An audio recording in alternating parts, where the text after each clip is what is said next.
Hey guys, welcome to my YouTube channel study with Dev Bhoomi. Friends, आज हम लोग इस वीडियो में देखेंगे उत्तराखंड मॉक टेस्ट का पार्ट 113। इस वीडियो में आपको उत्तराखंड जीके के 20 मोस्ट इंपॉर्टेंट क्वेश्चन देखने को मिलेंगे जो आपका आने वाला एग्ज़ाम उत्तराखंड पुलिस, लेखपाल पटवारी, बंदी रक्षक पुलिस, फॉरेस्ट गार्ड, उसके अलावा फ्यूचर में जो भी आने वाले एग्ज़ाम है UP++ के, उन सभी में ये क्वेश्चन आपकी काफ़ी मदद करेंगे। गाइस, अगर आपको वीडियो अच्छी लगती है तो वीडियो को लाइक करें, कमेंट करें, वीडियो को अपने दोस्तों के साथ ज़रूर शेयर करें। तो चलिए ज़्यादा टाइम ना ख़राब करते हुए वीडियो को शुरू करते हैं। तो आज का पहला क्वेश्चन है सैला उर्थिग जल विद्युत परियोजना। ठीक है, सैला उर्थिग जल विद्युत परियोजना किस नदी पर स्थित है? तो ये स्थित है गाइज काली नदी पर। ठीक है, किस नदी पर है? काली नदी पर है। और अगर पूछता है किस जनपद में है तो पिथौरागढ़ जनपद में जो है ये परियोजना स्थित है। उसके अलावा हम लोग बात करें, देखिए पंचेश्वर। ठीक है, पंचेश्वर बांध, तो पंचेश्वर बांध भी कहाँ पर है? तो ये भी काली नदी पर है। ठीक है, किस नदी पर है? ये भी काली नदी पर ही है। उसके अलावा हम लोग बात करें काली नदी की। ठीक है, तो काली नदी का जो उद्गम होता है गाइस, जो जैक्सर श्रेणी है, ठीक है, जैक्सर श्रेणी की जो लीपू लेक है उसके पास में एक जगह पड़ती है काला पानी। ठीक है, एक जगह पड़ती है काला पानी, तो यहाँ से जो है काली नदी निकलती है। एक क्वेश्चन पूछा जाता है कि स्कंद पुराण में, ठीक है, स्कंद पुराण में काली नदी को किस नाम से पुकारा गया है, क्या कहा गया है? तो काली नदी को कहा गया है उसमें श्यामा नदी। ठीक है, काली नदी को स्कंद पुराण में क्या कहा गया है? श्यामा नदी। देखिए, जो पौराणिक रूप से कहते हैं कि काली नदी का जल जो है वो पवित्र नहीं है। ठीक है, पौराणिक रूप से मानते आए हैं कि काली नदी का जल जो है वो पवित्र नहीं है। मोस्ट इंपॉर्टेंट क्वेश्चन पूछा भी गया है कि काली नदी की प्रारंभिक सहायक नदी कौन सी है? तो कुठियांगटी। ठीक है, कुठियांगटी जो है काली नदी की प्रारंभिक सहायक नदी है, जो सबसे पहला आके जो है काली नदी में मिलती है। और ये कुठियांगटी नदी किससे संबंधित है, ये क्वेश्चन बन भी रखा है। काली नदी राज्य में बहने वाली देखिए सबसे लंबी नदी है। इसकी लंबाई की हम लोग बात करें, काली नदी की लंबाई की, तो 252 किलोमीटर जो है इसकी लंबाई है। अंतिम नदी जो मिलती है काली नदी में वो कौन सी मिलती है? लधिया। ठीक है, लधिया नदी है अंतिम जो नदी मिलती है काली नदी में। चलिए अगला क्वेश्चन देख लेते हैं। कुशिया कटोली किस जनपद की तहसील है? तो कुशिया कटोली ये किस जनपद की तहसील है? तो ये है नैनीताल की तहसील है गाइस। ये किसकी तहसील? ये नैनीताल जनपद की ये तहसील है। चलिए अगला क्वेश्चन देख लेते हैं। दूध वाला कुआं कहाँ स्थित है? तो दूध वाला कुआं जो स्थित है गाइस, ये स्थित है ऊधम सिंह नगर में। ठीक है, ये ऊधम सिंह नगर है गाइस। ठीक है, ऊधम सिंह नगर में, सही है। चलिए अगला क्वेश्चन देख लेते हैं। भवाली में सर्वप्रथम गढ़ कप्ताली बंगला कब बना? तो देखिए कहीं कहीं आपको ये भोपाली लिखा हुआ मिलेगा, कहीं कहीं आपको ये भवाली मिलता लिखा हुआ। ठीक है, तो दोनों ही सही हैं। भवाली में सर्वप्रथम गढ़ कप्तानी बंगला कब बना था? तो गाइस ये जो बंगला बना था 1885 में बना था। ठीक है, कब बना था? 1885 में बना था। भवाली कहाँ स्थित है? नैनीताल में। कहाँ पर स्थित है गाइस? भवाली नैनीताल में स्थित है। क्वेश्चन पूछ ले कि भवाली किस नदी के तट पर स्थित है? तो ये छिप्रा। ठीक है, छिप्रा नदी के तट पर जो है भवाली स्थित है। उसके अलावा देखिए भवाली क्यों प्रसिद्ध है? पर्वतीय जो फल बाजार है उसके लिए प्रसिद्ध है। एक क्वेश्चन पूछा गया था कि टीबी सैनिटोरियम कहाँ पर स्थित है? टीबी सैनिटोरियम कहाँ पर स्थित है? तो भवाली में स्थित है गाइस, जिसकी स्थापना 1912 में की गई थी। जिसकी स्थापना 1912 में की गई थी। उसके अलावा मलेरिया शोध एवं उन्मूलन केंद्र, ठीक है, मलेरिया शोध एवं उन्मूलन केंद्र भी कहाँ पर है? भवाली में है। उत्तराखंड, ठीक है, उत्तराखंड न्यायिक व विधि अकेदमी, ठीक है, उत्तराखंड न्यायिक व विधि अकेदमी भी कहाँ पर है? भवाली में है। उसके अलावा एक पर्यटन स्थल है लल्ली की छतरी। ठीक है, लल्ली की छतरी, तो ये पर्यटन स्थल कहाँ पर है? भवाली में है। ढोकने, ठीक है, ढोकने झरना, ये भी भवाली में है। उसके अलावा एक महत्वपूर्ण क्वेश्चन बनेगा यहाँ से, बनेगा तो राष्ट्रीय, ठीक है, राष्ट्रीय पादप एवं जैविकी अनुसंधान केंद्र, ठीक है, राष्ट्रीय पादप एवं जैविकी अनुसंधान केंद्र भी कहाँ पर स्थित है? भवाली में ही स्थित है। अगला क्वेश्चन है टिहरी की कहानियाँ। तो टिहरी की कहानियाँ पुस्तक के लेखक हैं। तो इस पुस्तक के जो लेखक है गाइस, ये हैं विद्यासागर नौटियाल। कौन है? विद्यासागर नौटियाल। विद्यासागर नौटियाल जी की एक पुस्तक और है यमुना के बागी बेटे। ठीक है, यमुना के बागी बेटे, ये भी इन्हीं की पुस्तक है। उसके अलावा है भैंस का कटैया। ठीक है, भैंस का कटैया, ये भी इन्हीं की पुस्तक है। ठीक है, तो दोनों आपने याद रखनी है। चलिए अगला क्वेश्चन देख लेते हैं।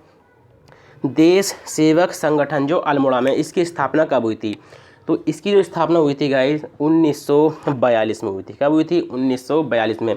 किसके द्वारा की गई थी या किसके प्रयासों से की गई थी? तो मालती देवी, ठीक है, मालती देवी के नेतृत्व में जो है देश सेवक संगठन का स्थापना की गई थी अल्मोड़ा में 1942 में। चलिए अगला क्वेश्चन देख लेते हैं। वीण आभूषण आभूषण धारण किया जाता है। तो वीण आभूषण जो धारण किया जाता है गाइज, ये धारण किया जाता है नाक में, ठीक है, नाक में धारण किया जाता है। और ये सोने का होता है गाइज, ठीक है, स्वर्ण का होता है ये। और इसको जो धारण करते हैं जोहारी लोग, ठीक है, जो जोहारी होते हैं, जोहारी लोग इसको धारण करते हैं। उसके अलावा नाक में कौन कौन से धारण किए जाते हैं? नथ, जिसको, ठीक है, नथ, बुलांग, फुली, ये भी कहाँ पर धारण किए जाते हैं? नाक में ही धारण किए जाते हैं।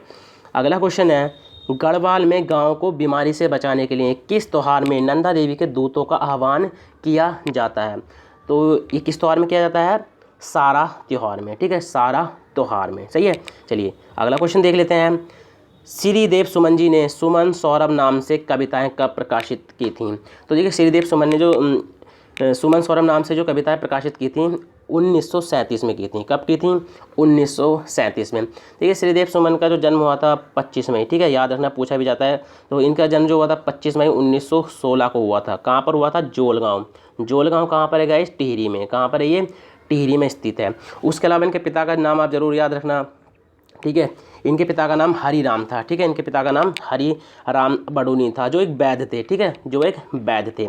इनकी माता का नाम तारा देवी था और इनकी जो पत्नी थी उनका नाम था विनय लक्ष्मी। इनकी जो मृत्यु हुई थी गाइज 84 दिन की भूख हड़ताल के कारण, ये दिन भी आप याद रखना। और 25 जुलाई, ठीक है, 25 जुलाई, तो 25 जुलाई 1944 को जो है इनकी मृत्यु हो गई थी भूख हड़ताल के कारण, ठीक है। चलिए अगला क्वेश्चन हम लोग देख लेते हैं। अगला क्वेश्चन है, पहाड़ का गांधी किसे कहा जाता है? तो देखिए पहाड़ का जो गांधी कहा जाता है गाइज, ये कहा जाता है जसवंत सिंह बिष्ट जी को, ठीक है। और उत्तराखंड का गांधी जो कहा जाता है इंद्रमणि बडोनी को कहा जाता है। और आपसे पूछ ले कुमाऊं का गांधी, अगर आपसे पूछता है कुमाऊं का गांधी, तो कुमाऊं का जो गांधी कहा जाता है देवकी नंदन पांडे जी को कहा जाता है। चलिए अगला क्वेश्चन देख लेते हैं। 5 ताम्र मानव आकृतियों की खोज कब हुई? तो 5 ताम्र मानव आकृतियों की जो खोज हुई थी गाइज, ये हुई थी 1999 में। और किस स्थान पर हुई थी? नैनीताल में, ठीक है। 5 ताम्र मानव आकृतियों की खोज कब हुई थी? 1999 में। और कहाँ पर हुई थी? नैनीताल में। और देखिए 8 ताम्र मानव आकृतियों की खोज कहाँ पर हुई थी? पिथौरागढ़ में, ठीक है। दोनों ही आपने याद रखना है इस तरह से, ठीक है। चलिए अगला क्वेश्चन देख लेते हैं। बाड़ाहाट त्रिशूल लेख में किस लिपि का प्रयोग हुआ है? तो बाड़ाहाट त्रिशूल लेख में देखिए किस लिपि का प्रयोग हुआ है? तो आप याद रखेंगे शंख लिपि का प्रयोग हुआ है। चलिए अगला क्वेश्चन देख लेते हैं। काशीपुर में कितने मित्र राजाओं का उल्लेख मिलता है? कहते हैं कि जो मित्र वंश था, ठीक है, वो काशीपुर से संबंधित है। याद रखेंगे जो मित्र वंश है वो काशीपुर से संबंधित है। काशीपुर कहाँ पर स्थित है? उधम सिंह नगर में। तो काशीपुर में कितने मित्र राजाओं का उल्लेख मिलता है? तो 2 मित्र राजाओं का उल्लेख मिलता है। एक थे मात्र मित्र, ठीक है, मात्र मित्र, और दूसरे थे पृथ्वी मित्र, ठीक है। इन 2 राजाओं का उल्लेख मिलता है। चलिए अगला क्वेश्चन देख लेते हैं। कुमाऊं का बिलासी राजा किसे कहते हैं? तो देखिए कुमाऊं का जो बिलासी राजा कहते हैं गाइज, ये कहते हैं वीणाचंद को। किसको कहते हैं? वीणाचंद को। अगला क्वेश्चन हो जाएगा, पहला चंद शासक कौन था जिसकी प्रमाणिक सूचना उसके स्वयं के अभिलेखों से मिलती है? तो पहला चंद शासक कौन था गाइज जिसकी प्रमाणिक सूचना उसके स्वयं के अभिलेखों से मिलती है? तो ये थे अभयचंद। कौन थे गाइज? ये थे अभयचंद।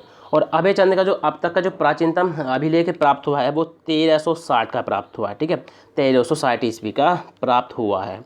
अगला क्वेश्चन है, किस चंद शासक ने गढ़वाल शासक अजयपाल को पराजित किया था? तो देखिए अजयपाल को जो पराजित किया था वो किसने किया था? कीर्ति चंद ने। किसने किया था गाइज? कीर्ति चंद ने। चलिए अगला क्वेश्चन हो जाएगा, गेंडा सिंह किसका सेनापति था? तो गेंडा सिंह किसका सेनापति था? तो ये था गाइज लक्ष्मी चंद का, ठीक है, लक्ष्मी चंद का सेनापति था। अगला क्वेश्चन है, कवि भरत को किसके द्वारा ज्योति कराय की उपाधि दी गई थी? तो कवि भरत को किसके द्वारा ज्योति कराय की उपाधि दी गई थी? तो ये जहांगीर के द्वारा दी गई थी गाइस, ठीक है, किसके द्वारा दी गई थी? जहांगीर के द्वारा। अगला क्वेश्चन है, रोटी सूची प्रथा का प्रारंभ किसने किया था? रोटी सूची प्रथा का जो प्रारंभ किया था ये किया था महीपति शाह ने। किन्होंने किया था? महीपति शाह ने। अगला क्वेश्चन हो जाएगा, ट्रेल ने, ठीक है, ट्रेल ने सरकारी वनों की नींव कब रखी थी? तो टेल ने सरकारी बनों की जो नींव रखी थी गाइस 1826 में रखी थी। ठीक है, तो गाइस ये थे आज के उत्तराखंड जीके के 20 मोस्ट इंपॉर्टेंट क्वेश्चन जो आपके आने वाला एग्जाम उत्तराखंड पुलिस, लेखपाल पटवारी, बंदी रक्षक पुलिस, फॉरेस्ट गार्ड, उसके अलावा जो भी एग्जाम होने यूके SSSC के, उन सभी में ये क्वेश्चन आपकी काफ़ी मदद करेंगे। गाइस अगर आपको वीडियो अच्छी लगी तो वीडियो को लाइक करें, कमेंट करें, वीडियो को अपने दोस्तों के साथ जरूर शेयर करें। अगर आप हमारे चैनल स्टडी विद देवभूमि से जुड़ना चाहते हैं तो आप हमारे चैनल को सब्सक्राइब कर सकते हैं। जब चैनल को सब्सक्राइब करें तो बराबर बने घंटे के निशान को जरूर क्लिक कर लें ताकि आप किसी भी वीडियो के नोटिफिकेशन को मिस ना कर पाएँ। ठीक है, तो चलिए मिलते हैं अपनी नेक्स्ट वीडियो में। Thank you for watching.